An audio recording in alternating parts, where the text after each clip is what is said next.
I remember growing up as a Muslim kid. We grew up in the Middle East. We practiced, Islam.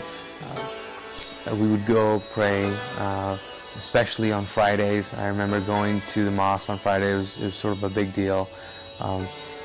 We practiced 5 times a day as well, and so everything that we did was pretty much centered around our beliefs. And I remember growing up in that culture, wanting a relationship with God, but knowing that this was it, that this was the religion that you go through, that Allah was the God that I served, and that Muhammad was his prophet, and the way to reaching Allah was to follow the teachings of Islam and follow the sayings of Muhammad, which are the hadiths. Growing up, I was used to Hindus, Sikhs, even Christians or Catholics.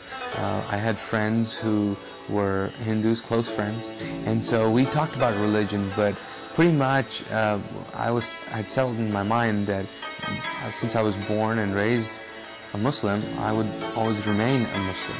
I'd heard about Jesus and sort of the gospel and what he did, but I was really not interested because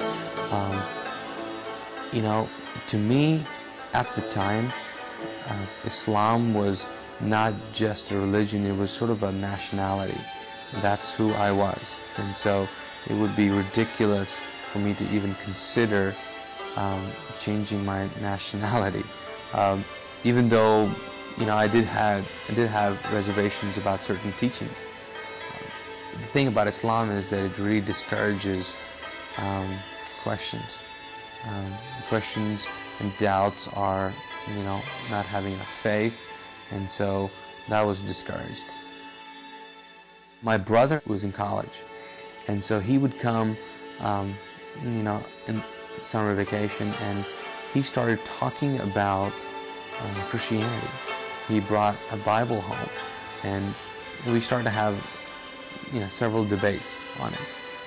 Most of his friends were, saved and had a personal relationship with Christ, and so he began to talk to me about it, and I was very defensive and really did not care about it.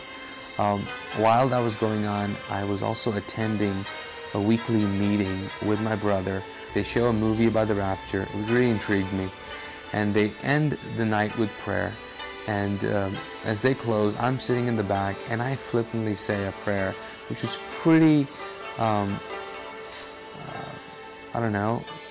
bold, maybe ignorant, and arrogant. I pretty much said, listen, I don't know if you're really true, or I don't even believe this garbage, but if you're so true, why don't you just come down and show me?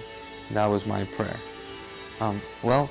Several nights after that, I was in my room, and it was about 11 or 12 o'clock at night, and I had just finished reading a novel, put the book down and stretched on my bed. And as I was stretching, all of a sudden I noticed that the room was getting just, dark, but not really physically dark. It was just getting weird and evil. And I was like, what's going on? And as I'm thinking these thoughts, something grabs me from my shoulders and drags me and pins me to my pillow. And at that point my body begins to react, and finally the door opens up, and I'm thinking it's my brother that's going to walk in and rescue me, but in walks this figure, which later on I found out was a demon, and as it walks to my bed, it sort of is communicating that it's going to kill me. And I'm convinced now that if it gets me, I'm dying that night. At that same moment, I think I was just going through my head about, okay, Allah is the God of Islam. Can He help? And I just knew, for some reason, this was beyond Him. And so I thought, Jesus, can He help? And so as I'm thinking these thoughts, this figure is coming towards my bed. It reaches my bed and then disappears. I can't see him anymore. Whatever was holding me down, gets released, and I'm I can move again.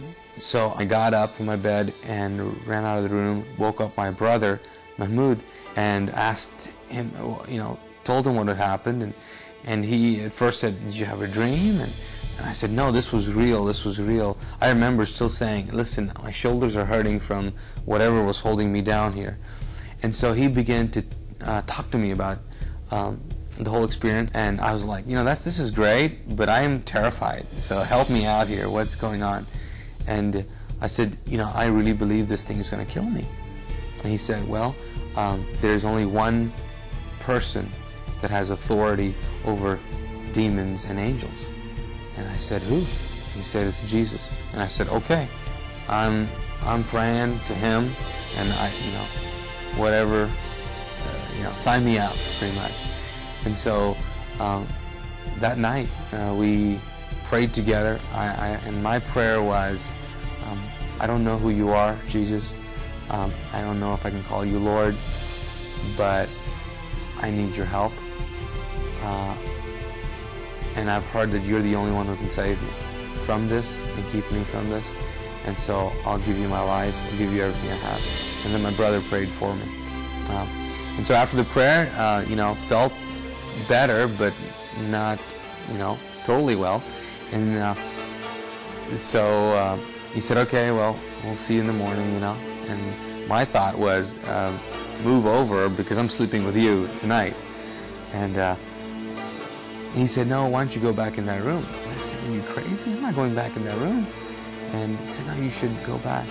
He said, you're going to trust Jesus, so go back in the room. So I go back to the room and I turn on all the lights, take this Bible that my brother gave me, and so I'm reading it. It's, he told me to read John, so I'm reading John, but all of a sudden my body begins to shake uncontrollably, and I'm going, oh no, here we go again. I'm just waiting to get pinned down again. And I just find myself sitting on my bed with my eyes open, staring into one corner of the room where it was just lit up with this glow of this presence. I believe it was the presence of Christ just introducing himself to me. And I remember just looking in a corner of that room, and it was amazing to me because there was so much peace. I think the best way to put it is that the peace was so aggressive that it just took over every thought, feeling, emotion that I was feeling at the time. And there was utter peace. I don't think I've ever felt like that since. Just an amazing amount of peace. And I remember just staring, and what it actually did as well is it put me to sleep. I just remember just looking at it, and I think I said cool or something like that, and I fell asleep. After that night, I didn't know what to do. I knew that I had just experienced Christ. And so I remember having conversations with my brother about salvation, and saying going through the Romans road, or the prayer which talks about, believing and accepting and confessing that Jesus is Christ, Lord.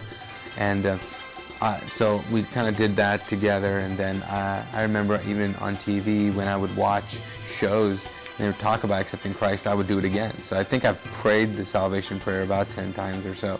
Just wanted to make sure. But it's radically changed my life. I think my life has been different, but my thoughts have been different now too. My views on God have radically changed.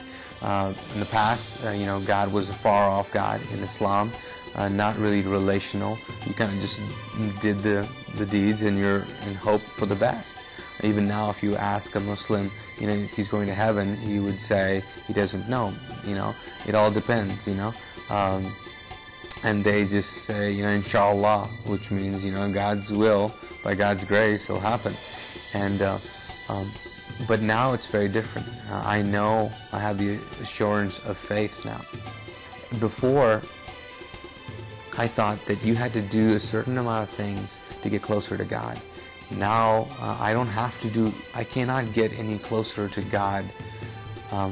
Now, my intimacy with God can grow, and my love for Him can grow, but as far as he's concerned, he's as close to me as he's going to get. I think that people long to be intimate and long to have people to know them and really know them. And it is amazing to see a God who really knows you and who can be so intimate with you and give you a purpose. I think the biggest thing for me has been the fact that since I've met Christ, I have found what I've been created for. I have found a purpose. And I know that the purpose of life now is to get as many people to experience the love that He has.